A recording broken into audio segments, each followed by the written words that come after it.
Luke chapter 12. The Master Wears the Apron.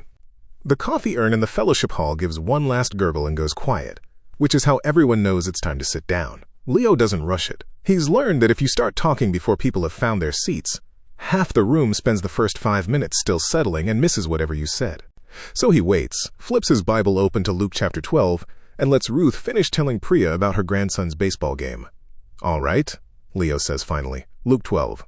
It's long, 59 verses, and I want to just read through the shape of it together before we start picking it apart. Because I think if we jump straight to verse 1, we lose something. This whole chapter is one afternoon.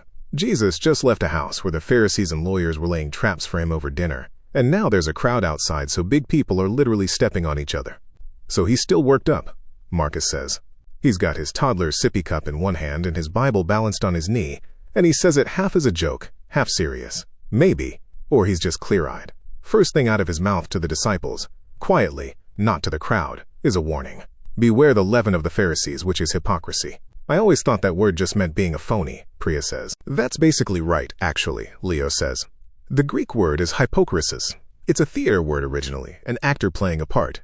But I don't think Jesus is worried about people acting badly on purpose.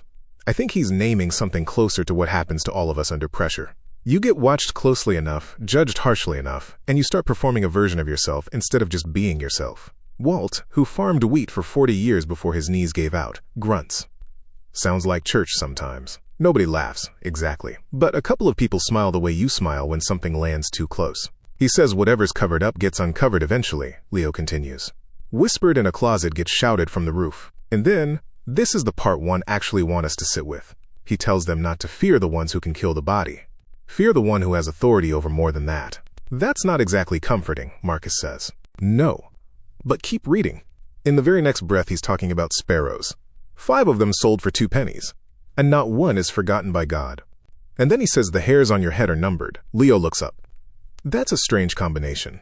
Cosmic authority over life and death, right next to God counting your hair. Ruth, who buried her husband 11 years ago and doesn't soften her opinions for anyone, speaks up. I'll tell you what that combination did for me. When Robert died, I didn't need somebody to tell me God was in control of the universe. I needed to know he hadn't lost track of me specifically. Those aren't the same comfort. This passage gives you both, but the second one is the one that actually gets you out of bed. The room goes quiet for a second. Leo lets it sit before moving on. And then look what happens next, he says. Somebody in the crowd, not a disciple, just a random guy, interrupts him. Shouts out, "Teacher, tell my brother to divide the inheritance with me." Bold, Priya says. It's a real request though, Marcus says. Rabbis settled disputes like that all the time. This isn't a crazy thing to ask a teacher. Right, and Jesus refuses. Flat out, "Man, who made me a judge over you?"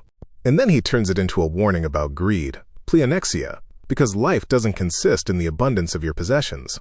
Easy to say if you've got food on the table, Walt mutters. Not unkindly, just honestly. Fair, Leo says. But then he tells the story to back it up. A rich man's land produces so well he doesn't have anywhere to put it, so he tears down his barns and builds bigger ones. Tells himself, relax, eat, drink, be merry, you've got years of goods laid up. And God says to him that very night, "Fool, your soul is required of you tonight. Whose will all this be now?" That parable used to bother me, Priya says.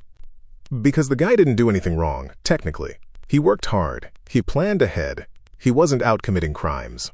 So what's the actual charge against him? Marcus asks. Leo shrugs, which surprises a few people. They expect him to have the answer ready. I think the charge is that every sentence in his little speech is about himself.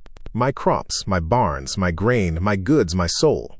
God doesn't even show up in his plans until God shows up to take his life. He built an entire retirement around a self he thought he controlled. That's most of us, Ruth says. Not the barns. The pronouns. So then he turns to the disciples, Leo goes on, and says, don't be anxious. Merim now, that scattered, fragmented kind of worry about your life, what you'll eat, what you'll wear. Look at the ravens. They don't sow or reap, no storehouse, no barn, and God feeds them. Look at the lilies. They don't spin thread. And Solomon in all his glory wasn't dressed like one of them. Walt shakes his head slowly. I love this passage, and it's driven me crazy for 60 years if I'm honest. I farmed. Ravens have never once made my mortgage payment. That gets an actual laugh, and Leo lets it run before answering. I don't think he's saying don't plant crops, Walt. I think he's saying something about where your mind lives while you're doing it. You can work the ground with everything you've got and still be gripping it like your life depends on the outcome instead of on God. He's not asking farmers to stop farming. He's asking all of us to stop white-knuckling. Then why does he go on to say, sell your possessions and give to the poor? Marcus asks. That's not a metaphor. That's a specific, uncomfortable instruction. It is, Leo says. I'm not going to soften that one for you. He says, sell what you have. Give alms. Make yourselves money bags that don't wear out. Treasure in heaven where no thief comes near and no moth destroys. Where your treasure is, there your heart will be also. I think the honest answer is that this passage isn't interested in giving us a comfortable middle position. It's aimed at where we actually keep our security. There's a pause. Nobody rushes to fill it. Let's keep moving, because it gets stranger, Leo says. He shifts to a picture. Stay dressed for action. Keep your lamps burning. Like servants waiting for their master to come home from a wedding feast, so that when he knocks, you can open the door immediately. That's a normal parable so far, Priya says. Until the master gets home, Leo says. And instead of the servants serving him, he has them sit down and he puts on an apron and serves them.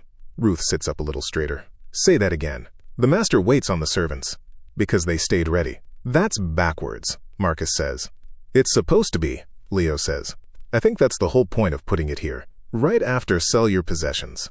If the ask is that costly, the picture of the reward has to be this strange.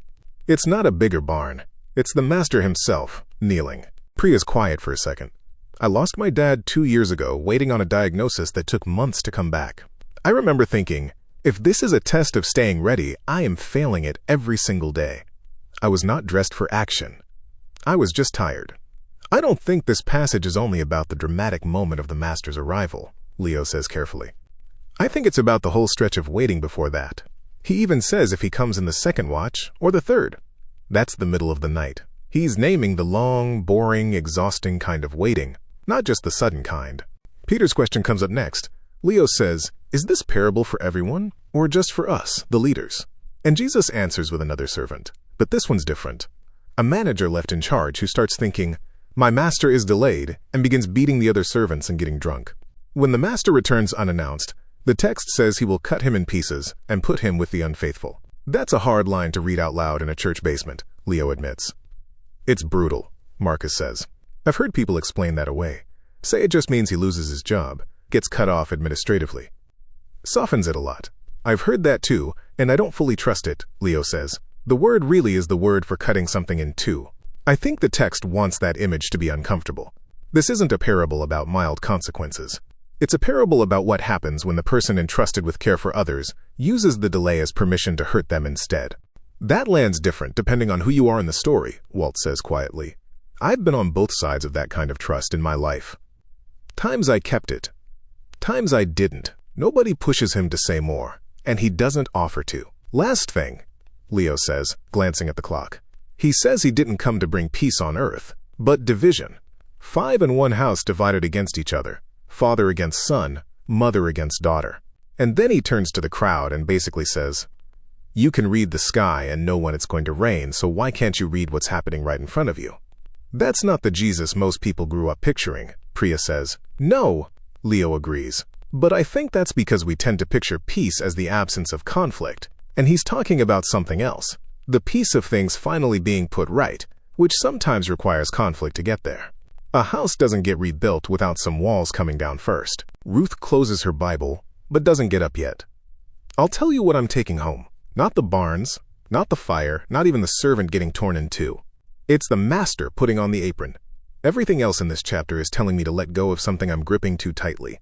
That's the one place it tells me what I get instead. Leo nods. Same time next week. We'll pick up in Luke 13. Chairs start scraping back, and the room fills with the ordinary noise of people gathering coats and car keys, still half inside the conversation they haven't quite finished having.